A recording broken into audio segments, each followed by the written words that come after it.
axion in the simplest little Higgs model. Please start.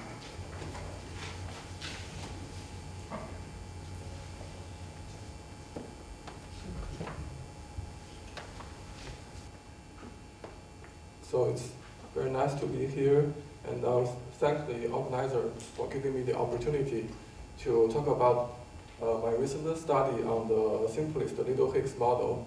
And this talk is partly based on this archive manuscript in collaboration with people from Peking University. And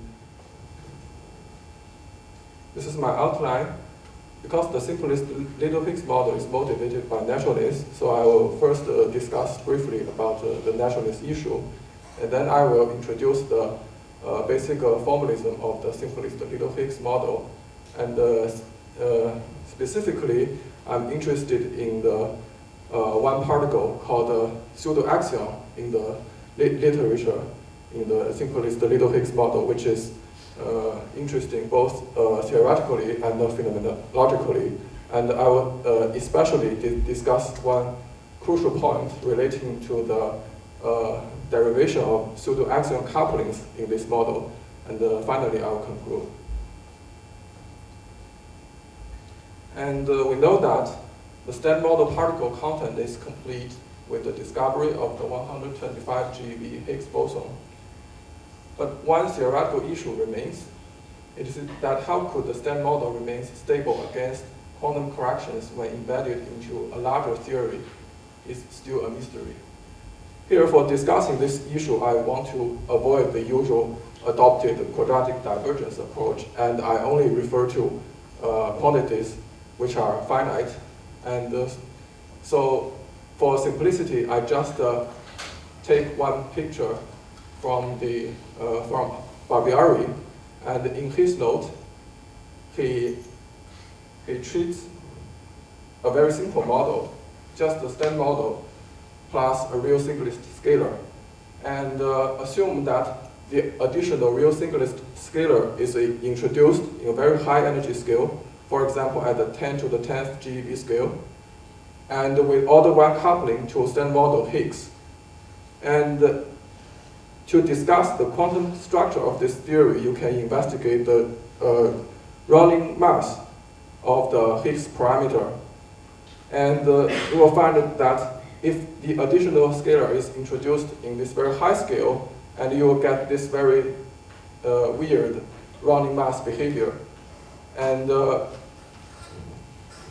you should be careful that this scale is exponential. So at this 10 to the 10th GeV scale, there seems to be a very sharp jump. And the reason to have this sharp jump is that above the 10 to the 10th GeV scale, in the renormalization group running, you have to include both the standard model Higgs and the additional real singlet scalar. And however, below this singlet scalar threshold, you have to integrate out this singlet scalar. And the renormalization group running will only include standard model Higgs. And because of this decoupling effect, the renormalization group running behavior will show such a jump. And this sharp jump means that the low energy parameter in this theory will be very sensitive to high energy parameter in this theory. And this would cause a serious fine-tuning problem. And one way to stabilize the standard model is the little Higgs mechanism. It is based on the so-called collective symmetry breaking mechanism. Basically, it means that Higgs is realized as a Goldstone boson of some spontaneous global symmetry breaking. And the global symmetry is also explicitly broken in a collective manner. And what I mean by the collective manner can be simply seen in such a table. And we consider, for example, the Yukawa sector of this theory. And you can have two terms with coupling 1 and coupling 2. And in case 1, if you turn on only coupling 1 and turn off the coupling 2, you'll find that there will be no explicit breaking of this symmetry. And there will be no generation of Higgs mass. And in case 2, you turn on coupling 2 and turn off coupling 1, and you will find that there will also be no explicit breaking of the global symmetry, and there will also be no Higgs mass. And in the third case, you simultaneously turn on both coupling 1 and coupling 2, and you will find that there will be explicit symmetry breaking, and Higgs mass will be generated. So with the collective symmetry breaking mechanism, more operators are needed to renormalize the Higgs mass, and therefore the theory is more stable against quantum corrections. And to implement the collective symmetry breaking idea, you'll find that it is necessary to enlarge the electroweak gauge group. And one simple idea is to enlarge the original SU2L times U1Y to SU3L times U1X. And with this enlargement of gauge group, of course, all the matter fields also need to be enlarged. And for the scalar part, you need to invoke scalar triplets.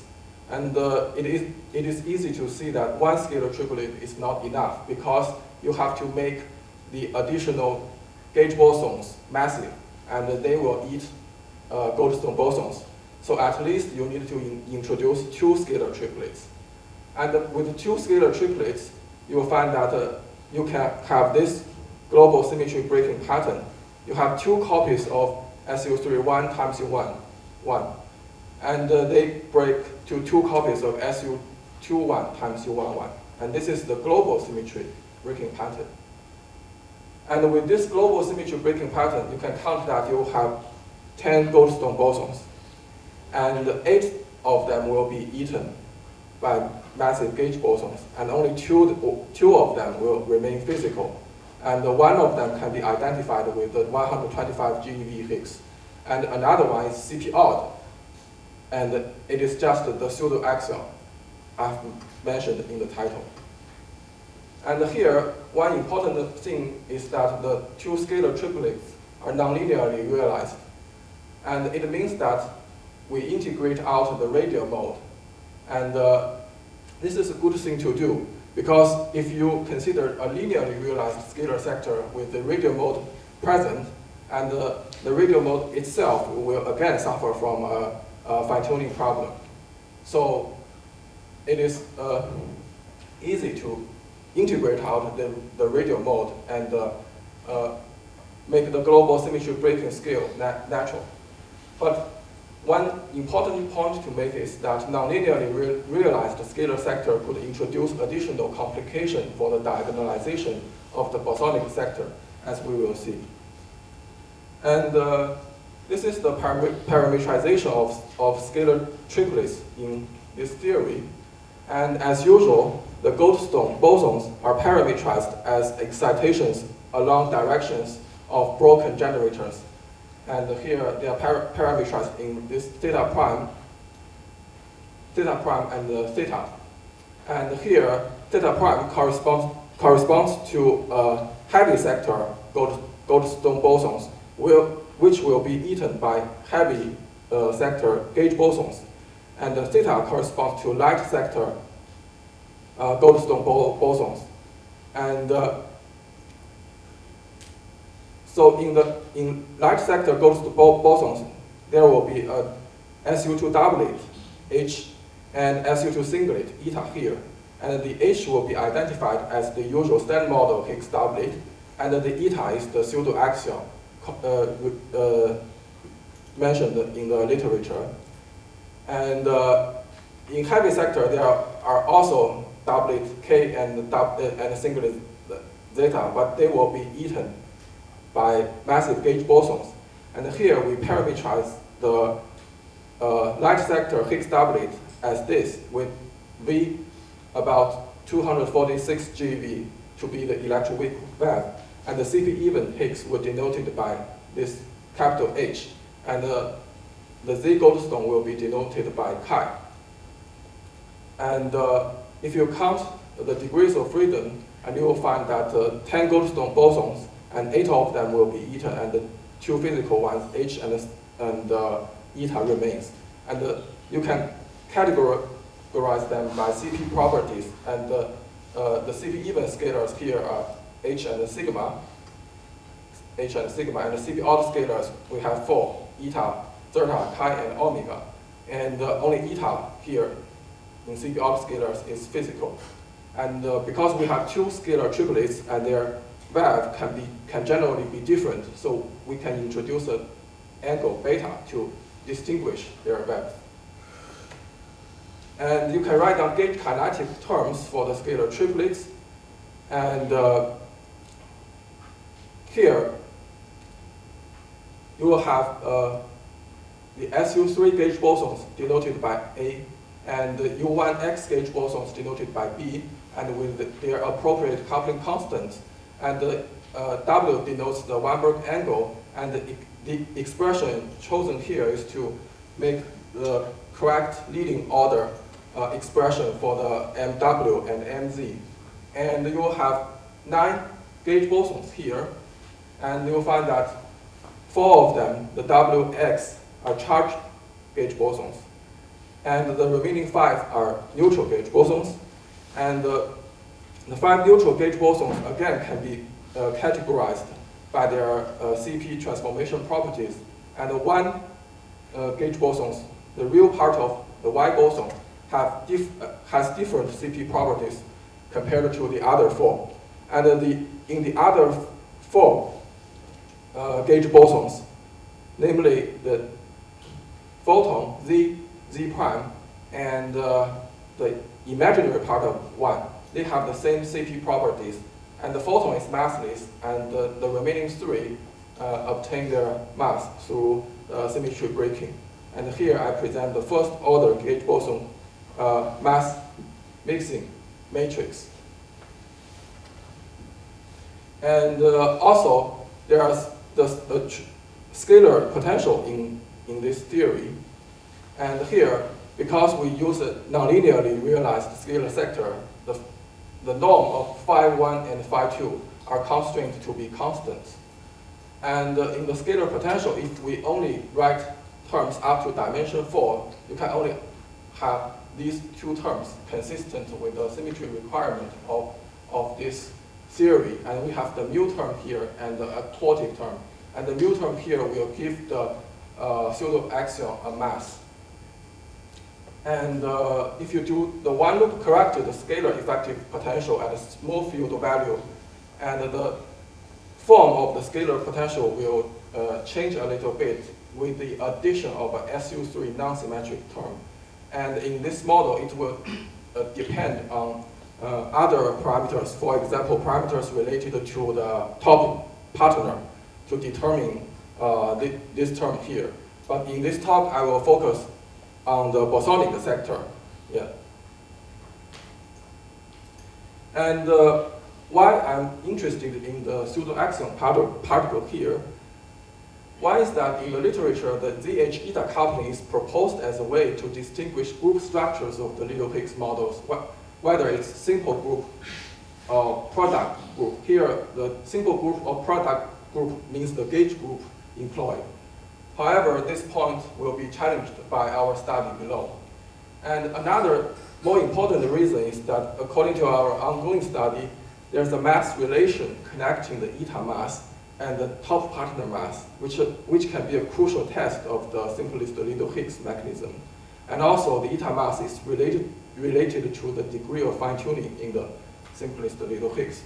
So it is important to investigate the eta phenomenology very carefully. And before deriving the eta-related couplings, it is important to first examine the quadratic part of the Lagrangian. And relating to this issue, we found that in an old paper by this group of people, there's one important point made in a footnote. It said that the eta generator in the parametrization before is chosen that the eta generator is proportional to the unit matrix. And it is said here that removing, it is said here that if you choose other parametrization, it will induce kinetic mixing between eta and the other unphysical Goldstone bosons. And removing this mixing by appropriate field redefinitions is equivalent to choosing the eta generator proportional to the unit matrix. And we have checked by various methods and various people that if we chose the eta generator proportional to the unit matrix, there is still kinetic mixing between eta and other Goldstone bosons. And this kinetic mixing is crucial for eta phenomenology, because to remove this kinetic mixing, you have to do field redefinitions, and this will affect all the eta-related vertices. And here is our checking results on the scalar kinetic mixing. Here, the matrix V denotes the scalar kinetic matrix, and the row and column is ordered in this order: eta, zeta, chi, and omega. And for example, this entry, the 1, 3 entry, denotes the coefficient of partial mu eta, partial mu chi in the kinetic Lagrangian. And we have derived expressions exact to all orders in V over F, and also expansion to the cubic order. And we found that even if we chose the eta generator proportional to the unit matrix, there are still important scalar kinetic mixings. And especially there are scalar kinetic mixings between eta and the chi. The chi corresponds to the leading order Z boson Goldstone. And you can also check the vector scalar mixing matrix. Here the F denotes the 2-point transition matrix between gauge boson and the scalar. For example, the first entry here denotes the 2-point transition between zeta and eta, Z and eta, in the form eta, in the form of partial mu eta Z mu.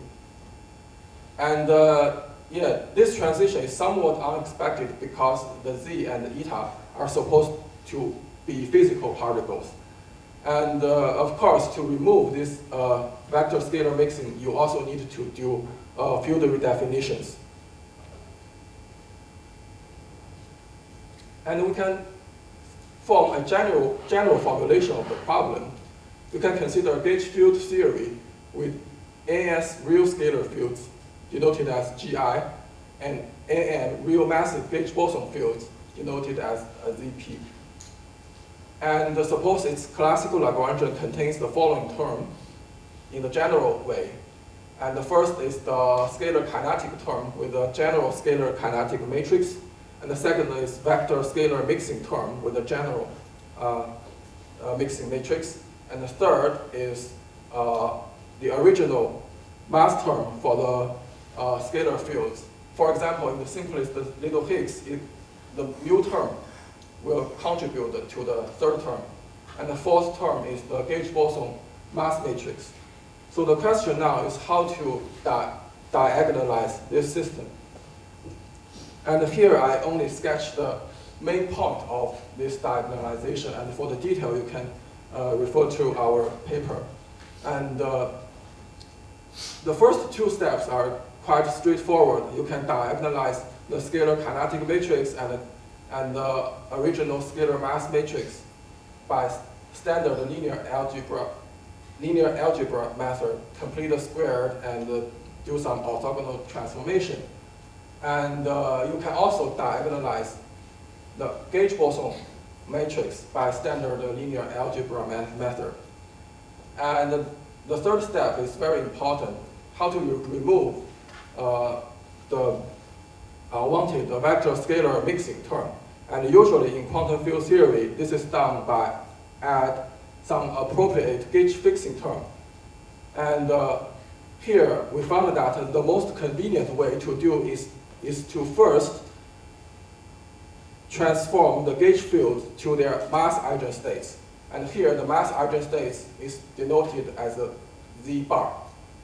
And then you can find some linear combinations of the original scalar fields, denoted G bar here, such that, sorry, I missed the square here, yeah, such that this term will cancel the vector scalar mixing term originally present in the Lagrangian. And it is important that you transform to gauge field mass eigenstate before adding this gauge fixing term. Because if you add some gauge fixing term here with the Z bar not be the gauge boson mass eigenstate, but some general combinations, and you also arrange the G to cancel the vector scalar mixing, this will induce some inconveniences.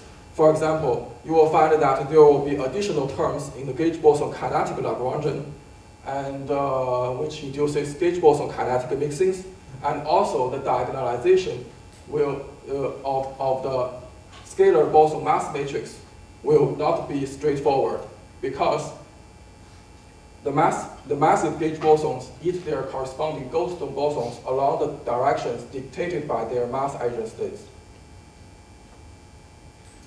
And here we show the result. Here we derive the mass eigenstate eta component contained in the original parameterization eta, zeta, chi, and omega, denoted as the upsilon vector as here.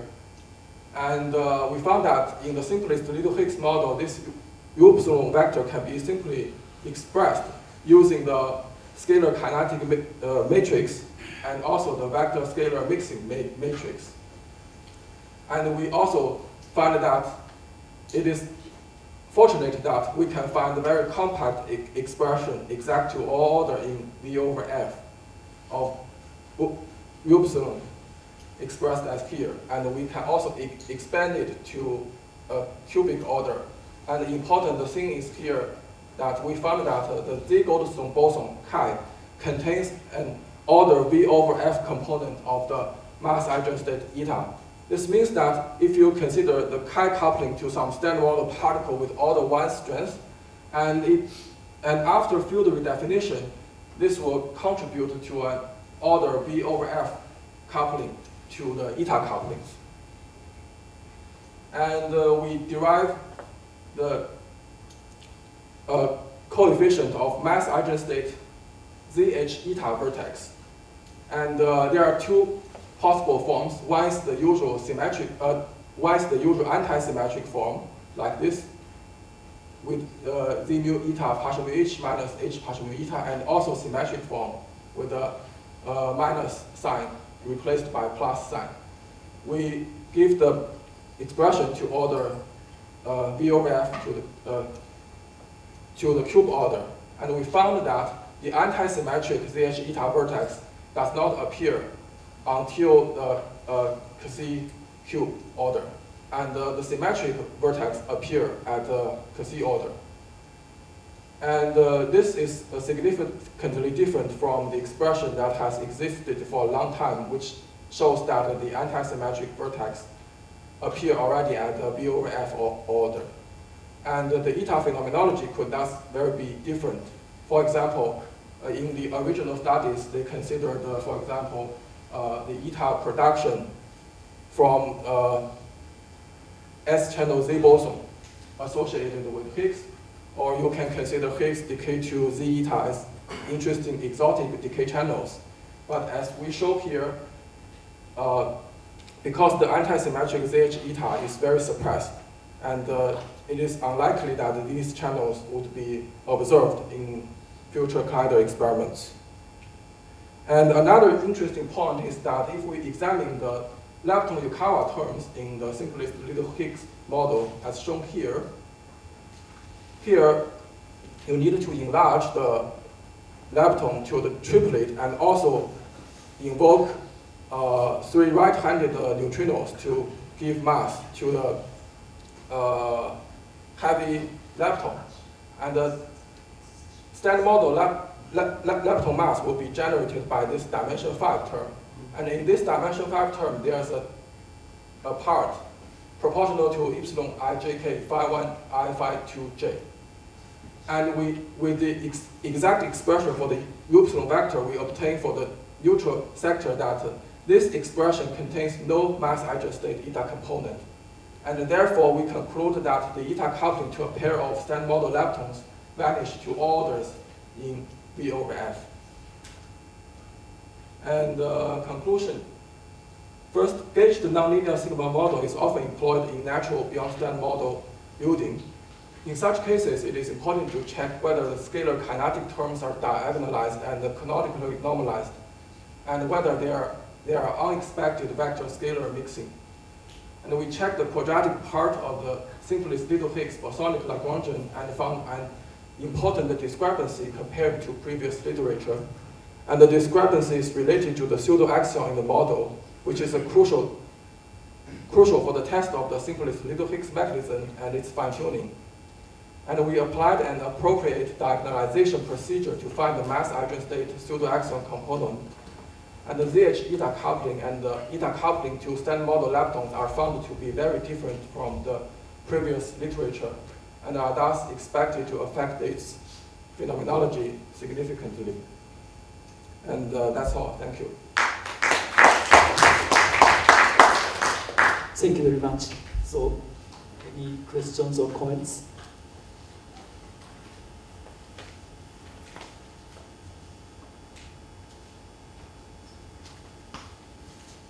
So there are many models with pseudo-axions, but this is just one of them. It's really just a statement of what the coset is. Is what you find also a generic feature for other models as well, or this is something special with the simplest model? I think because we haven't checked other models, so I can't say anything about whether there are similar issues in other models. But anyway, I think if your model contains nonlinearly realized scalar sector, it is important to check whether the diagonalization of the quadratic part has been done properly. Yeah.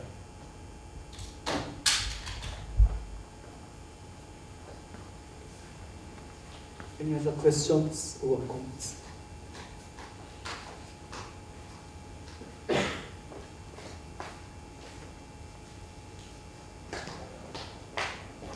If not, let's thank Ren. Thanks, thank gang.